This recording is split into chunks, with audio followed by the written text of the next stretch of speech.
Hello students, हम लोग वैज्ञानिक प्रबंध के बारे में पढ़ रहे थे। उसके तहत हम लोगों ने क्या है, वैज्ञानिक प्रबंध का कैसे विकास हुआ, उसका क्या अर्थ है, उसकी क्या अवधारणाएं हैं, क्या मान्यताएं हैं, वो परंपरागत प्रबंध से किस प्रकार अलग हैं, उसके क्या उद्देश्य हैं, क्या उसकी विशेषताएं हैं, इसके बारे में हम लोग पहले पढ़ चुके हैं। आज हम क्या है, वैज्ञानिक प्रबंध का लाभ और उपयोगिता क्या है और इसकी आलोचना किस प्रकार से हुई है, आज हम इतना ही पढ़ेंगे। उसके बाद में हम क्या है, टेलर का क्या है, इसमें क्या योगदान रहा, उसके बारे में देखेंगे।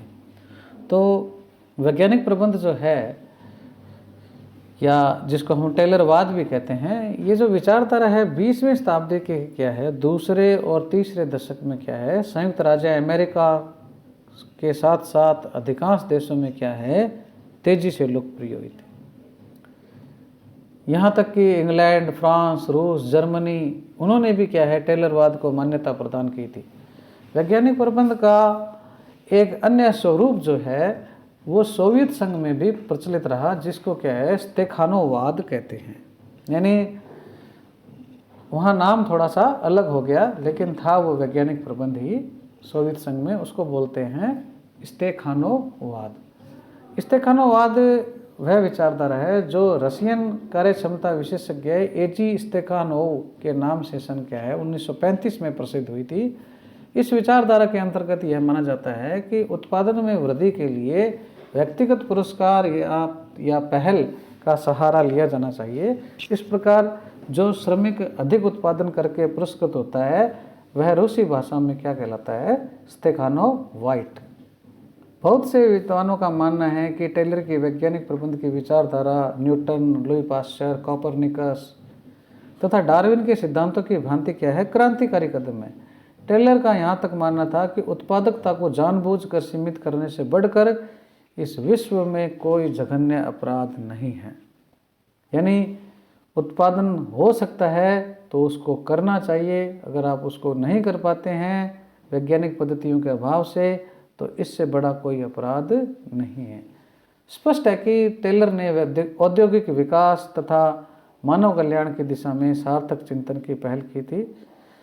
एक विद्वान है मैकफार्लैंड, वो कहते हैं कि वैज्ञानिक प्रबंध एक दृढ़ सूत्र नहीं है और न ही एक विशेष कर्मों की श्रेणियों का या कार्यों की श्रेणियों का परिचायक है, बल्कि वो एक दर्शन है, एक विचारधारा है तथा मानव व्यवहार का एक दृष्टिकोण है। यह औद्योगिक क्रांति की ओर एक मानसिक क्रांति है। वास्तव में मैनेजमेंट और औद्योगिक विकास के क्षेत्र में वैज्ञानिक प्रबंध एक आंदोलन के रूप में उभरा तथा लोकप्रिय हुआ। वैज्ञानिक प्रबंध के जो लाभ हैं या उपयोगिताएं हैं या योगदान जो हैं, उनको हम क्या है, कुछ इन बिंदुओं के रूप में देखते हैं। पहला है, यह विचारधारा या दृष्टिकोण या सिद्धांत के रूप में वैज्ञानिक प्रबंध जो है, उसने प्रबंध विषय को क्या है, वैज्ञानिक आधार दिलवाने में महत्वपूर्ण योगदान दिया।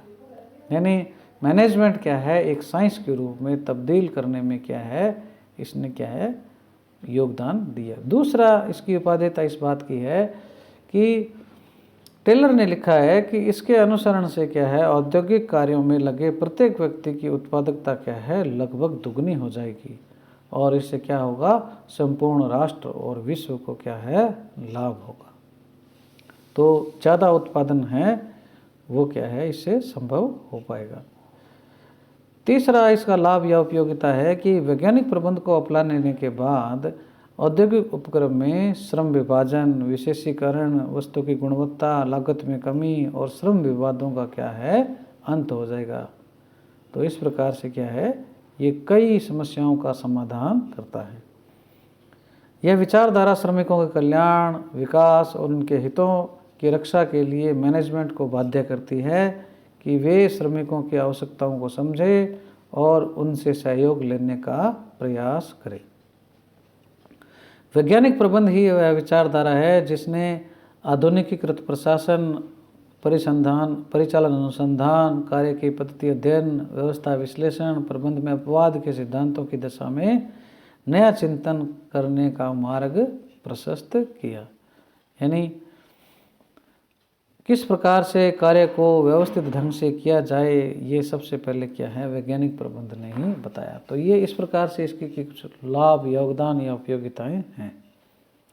इसके बाद में हम कोई भी थ्योरी जो है वो परफेक्ट नहीं होती, उसकी कुछ ना कुछ क्या है कमियां या आलोचनाएं होती है। तो वैज्ञानिक प्रबंध की भी कुछ कमियां या आलोचनाएं हैं, तो उसको हम क्या है देखते हैं। तो वैज्ञानिक प्रबंध की जो ये आलोचनाएं हैं, इसमें टेलर जो है उन्होंने क्या है वैज्ञानिक प्रबंध का जो सिद्धांत है वो जिस समय प्रतिपादन किया था उस समय यह माना जा रहा था कि प्रबंध के क्षेत्र में क्या ये एक नवीन क्रांति है। टेलरवाद नाम की चर्चा पूरे औद्योगिक जगत में होने लगी थी, परंतु दूसरी तरफ समाज के विभिन्न वर्गों के द्वारा क्या है टेलर के वैज्ञानिक प्रबंध के सिद्धांत की क्या है आलोचनाएं भी होने लगी थी। और सर्वाधिक आश्चर्य की बात तो यह है कि एक तरफ श्रमिकों ने इस सिद्धांत को अनुपयुक्त बताकर विरोध किया, तो दूसरी तरफ क्या है उद्योगपतियों और नियोक्ताओं अर्थात मालिकों ने भी क्या इसकी आलोचनाएं की। तो हम इसमें दो प्रकार की मतलब कैटेगरी कर लेते हैं आलोचनाओं की, कि श्रमिकों ने किन आधारों पर इसकी आलोचना की और जो उद्योगपति है या मालिक जो हैं उन्होंने किस आधार पर क्या है आलोचनाएं की। तो इसको हम बिंदुवार देखते हैं। श्रमिकों के द्वारा जो आलोचना की गई है उनके ये बिंदु हैं। पहला, श्रमिक ये आलोचना करते हैं इस बिंदु के द्वारा, इस तर्क के द्वारा कि रोजगार के अवसरों में कमी होती है, reduction of employment opportunity. Taylor के वैज्ञानिक प्रबंध को संगठन में मान्यता देने और उसे लागू करने से श्रमिकों में रोजगार के अवसरों की कमी आएगी, ये श्रमिक ऐसा कहते हैं। वैज्ञानिक प्रबंध में ज़्यादा ध्यान इस बात पर दिया जाता है कि नई व आधुनिक मशीनों का प्रयोग कर उत्पादन की क्षमता को विकसित किया जाए तथा श्रमिकों की निर्भरता को क्या है या उनकी आवश्यकता को क्या है कम किया जाए, यानी काम को ज़्यादा से ज़्यादा मशीनों के द्वारा किया जाए। इसके लिए श्रम बचत उपायों का अत्यधिक प्रयोग किया जाता है। इससे क्या होगा, श्रमिकों की क्या है ज़रूरत कम हो जाएगी, यानी कम से कम श्रमिकों के द्वारा ज़्यादा से ज़्यादा उत्पादन हो।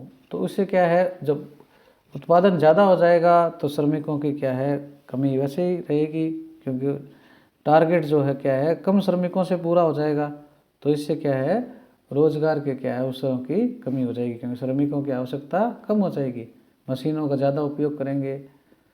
तो इससे क्या है बेरोजगारी की समस्या जो है उसका सामना करना पड़ेगा।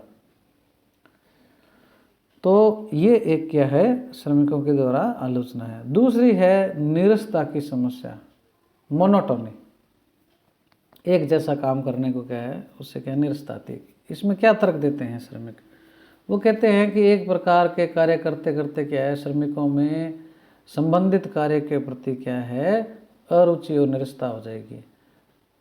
क्योंकि आपको पहले बता चुका हूँ कि वैज्ञानिक प्रबंध ये कहता था कि काम को क्या है वैज्ञानिक तरीके से क्या है श्रमिक को आवंटित किया जाए और उसको फिर क्या है वही कार्य लगातार करने दिया जाए, जिससे क्या है वो इसमें क्या है एक्सपर्ट हो जाएगा, विशेषीकृत हो जाएगा। तो कहने का अर्थ है कि वैज्ञानिक प्रबंध के अंतर्गत श्रम विभाजन तथा विशेषीकरण को क्या है उत्पादन का प्रमुख आधार माना था, हम लोगों ने पढ़ा था। फलस्वरूप क्या है श्रमिकों का कार्य क्षेत्र क्या है एक सीमित दायरे में क्या बन जाता है, एक श्रमिक क्या है उसी कार्य में ही परफेक्ट हो जाता है।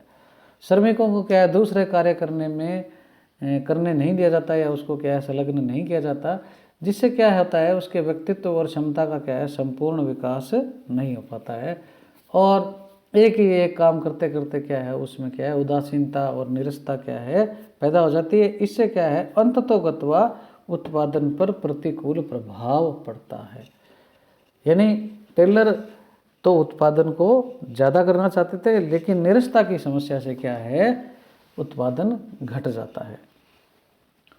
अगली आलोचना है श्रम संघों को कमज़ोर करना, यानी जो लेबर की यूनियन है ट्रेड यूनियन जो है उसको ये कमज़ोर करता है। कैसे करता है,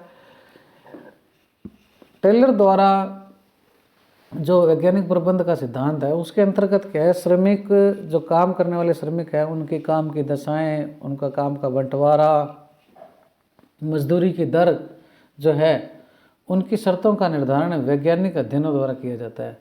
और श्रमिकों में क्या है, मानवीय भावनाओं को उभार कर उन्हें मैनेजमेंट के साथ क्या है, मधुर संबंध बनाने के लिए क्या है, प्रेरित किया जाता है।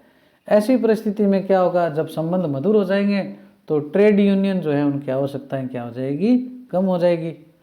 और श्रमिक अपने संघीय नेता जो हैं, उनके ट्रेड यूनियन जो है उसके लीडर जो हैं उनकी अपेक्षा क्या है, जो मैनेजर हैं उनको ज़्यादा महत्व देने लग जाते हैं। यानी इससे क्या होगा, यूनियन जो है धीरे धीरे क्या है, ख़त्म हो जाएगी। तो इस प्रकार से ये एक आलोचना भी श्रमिकों के द्वारा लगाई जाती है।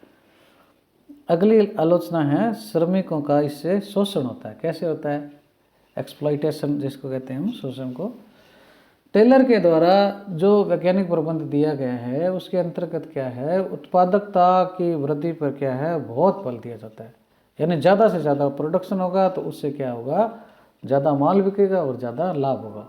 लागत कम करो, माल सस्ता बिकेगा, ज़्यादा बिकेगा। इसके लिए क्या, श्रमिकों से क्या ज़्यादा से ज़्यादा काम भी कराया जाता है, ज़्यादा उत्पादन के चक्कर में। श्रमिकों के अतिरिक्त परिश्रम से जिस अनुपात में उत्पादकता में वृद्धि होती है उस अनुपात में उन्हें पारिश्रमिक या लाभ नहीं दिया जाता है। और ये भी क्या है, एक प्रकार से शोषण है। यानी उत्पादन तो ज़्यादा कराया जाता है और रुपया कम दिया जाता है। तो ये भी क्या है, श्रमिकों का शोषण का तरीका है। अगली आलोचना है, ये क्या है, अलोकतांत्रिक व्यवस्था है, अनडेमोक्रेटिक सिस्टम है ये। इसमें क्या बताया जाता है कि वैज्ञानिक प्रबंध की व्यवस्था के अंतर्गत एक श्रमिक को अनेक टोली नायकों के अधीन रहकर कार्य करना पड़ता है। ये हम आगे पढ़ेंगे थोड़ा सा। और उनकी आज्ञा मानना पड़ती है। कभी कभी उनके आदेशों में क्या है, एक रूपता भी नहीं होती। आदेशों की अनेकता की या विविधता की वजह से क्या है, श्रमिकों के विकास के मार्ग जो है वो रुक जाते हैं और उनकी आरंभिक शक्ति व प्रेरणा शक्ति जो है उसकी हानि होती है। दूसरी तरफ क्या है, प्रबंधकों को विकास के क्या है, पर्याप्त अवसर प्राप्त होते हैं। अतः एक ही समय में कार्य करने वाले भिन्न भिन्न व्यक्तियों के मध्य अवसरों की असमानता का होना प्रजातांत्रिक नहीं कहा जा सकता। तो यह व्यवस्था जो है वो क्या है, अलोकतांत्रिक है। तो इस प्रकार से क्या है, श्रमिकों के द्वारा आलोचनाएं की गई है। अब हम देखते हैं उद्योगपति और नियोक्ताएं जो हैं, नियोक्ता जो हैं यानी इंडस्ट्रियलिस्ट और एम्प्लॉयर जो हैं, मालिक जो हैं, वो क्या आलोचना करते हैं। पहला वो कहते हैं कि इससे क्या है, ज़्यादा खर्च होता है, हैवी इन्वेस्टमेंट है। टेलर के वैज्ञानिक प्रबंध के अंतर्गत नई नई योजनाओं को तैयार करने में नए यंत्र और उपकरण खरीदने पड़ते हैं, उनका प्रमाणीकरण करना पड़ता है, प्रशिक्षण देना पड़ता है, पर्यवेक्षकों की नियुक्ति करनी पड़ती है। इससे क्या, बड़ा खर्चा होता है, खूब खर्च होता है। और जिस मात्रा में अतिरिक्त धन का व्यय होता है उतनी मात्रा में लागत की वापसी जो है वो नहीं हो पाती। अतः वैज्ञानिक प्रबंध की जो व्यवस्था है वो क्या है, अत्यधिक या अनावश्यक खर्च का बोझ जो है वो संगठन पर डालती है। दूसरी आलोचना ये करते हैं कि ये छोटे संगठनों के लिए क्या है, अनुपयुक्त है। यानी बड़े संगठनों के लिए तो अच्छा है लेकिन छोटे के लिए अच्छा नहीं है। क्यों? क्योंकि वैज्ञानिक प्रबंध की अवधारणा जो है छोटे संगठनों या कुटीर उद्योगों में कार्यान्वित क्या है, नहीं की जा सकती। वैज्ञानिक प्रबंध के अंतर्गत जो तकनीकें, आर्थिक व्यय और समय लगता है उसको क्या है, छोटे संगठन क्या है, झेल नहीं पाते। तो लघु व कुटीर उद्योगों के उत्पादन खर्च में क्या, इससे काफ़ी क्या है, बढ़ोतरी हो जाएगी। इसलिए क्या है, ये उनके लिए सही नहीं है। तीसरी है, पुनर्गठन के कारण क्या है, हानि। वैज्ञानिक प्रबंध को जिन संस्थानों में लागू किया जाता है उन संस्थानों के संगठन की संरचना में क्या है, काफ़ी परिवर्तन करने पड़ते हैं। संगठन में परिवर्तन के कारण क्या है, कुछ समय के लिए काम रोक भी देना पड़ता है। नई व्यवस्था के साथ दोबारा जब कार्य शुरू किया जाता है तो कार्य की सामान्य गति वापस आने में क्या है, काफ़ी समय लग जाता है। और पुरानी व्यवस्था और नई व्यवस्था जो है, वैज्ञानिक व्यवस्था है, उसके मध्य जो संक्रमण काल है उससे संबंधित संस्थान को क्या है, काफ़ी हानि उठानी पड़ती है। और इस दौरान क्या है, उत्पादन की जो लागत है उस पर क्या है, प्रतिकूल प्रभाव पड़ता है। यानी परंपरागत पद्धति से वैज्ञानिक पद्धति अपनाने में क्या है, काफ़ी चेंजेस करने पड़ते हैं, और इन चेंजेस के कारण क्या है, ज़्यादा समय लगता है, उसको सेट होने में समय लगता है, उससे क्या उल्टे की कॉस्ट क्या है, बढ़ जाती है, घाटा होता है। अगली जो आलोचना है वो है कार्यशील व्यय में वृद्धि। इसमें ये बताया जाता है कि प्रत्येक संगठन को अपनी एक निर्धारित कार्यशील उनकी क्या है, पूंजी होती है, जिसकी सूद दर को लाभ हानि में क्या है, ब्याज की जो दर है उसको क्या लाभ हानि में क्या है, शामिल किया जाता है। इसमें क्या है, विभिन्न प्रकार के नए प्रयोग, कर्मचारियों की नियुक्ति और उनका विस्तार इत्यादि की वजह से क्या होता है, कार्यशील जो व्यय है, वर्किंग एक्सपेंसेस जो है, काम करने में जो किया गया खर्चा है, यानी उत्पादन की जो लागत है उसमें क्या है, बढ़ोतरी हो जाती है, और उससे क्या है, मतलब संस्थान जो है उसको क्या है, नुकसान होता है। अगला आता है, यह क्या है, एक अस्थायी व्यवस्था है, यानी टेलर का वैज्ञानिक प्रबंध का सिद्धांत बहुत दिनों तक समय अनुकूल और स्थायी नहीं रह सकता। क्यों? क्योंकि आधुनिक तकनीकों में क्या है, निरंतर प्रगति हो रही है। इस वजह से नई नई मशीनें और उपकरण क्या है, आते रहते हैं, फिर बदलते रहो, नई कार्यपद्धतियों का विकास होता है। इस तरह टेलर का वैज्ञानिक प्रबंध का सिद्धांत भी पुराना और अस्थायी और अनुपयुक्त साबित होकर पीछे छूटने लगा, और उसके स्थान पर क्या है, नई तकनीकों और सिद्धांतों को ने क्या है, स्थान ले लिया। तो ये इस प्रकार से क्या है, उद्योगपतियों द्वारा और श्रमिकों के द्वारा की गई आलोचनाएं हैं। ये जो आलोचनाएं हैं उनके बावजूद भी क्या है, मतलब वैज्ञानिक प्रबंध है आज भी क्या है, कुछ ना कुछ मात्रा में हर जगह अस्तित्व में है, क्योंकि ये क्या है, काम करने की एक प्रकार की क्या है, वैज्ञानिक पद्धति है वास्तव में देखा जाए तो इसके पश्चात हम क्या है, टेलर जो हैं अगली क्लास में हम देखेंगे टेलर का क्या है, वैज्ञानिक प्रबंध के विकास में क्या योगदान रहा है।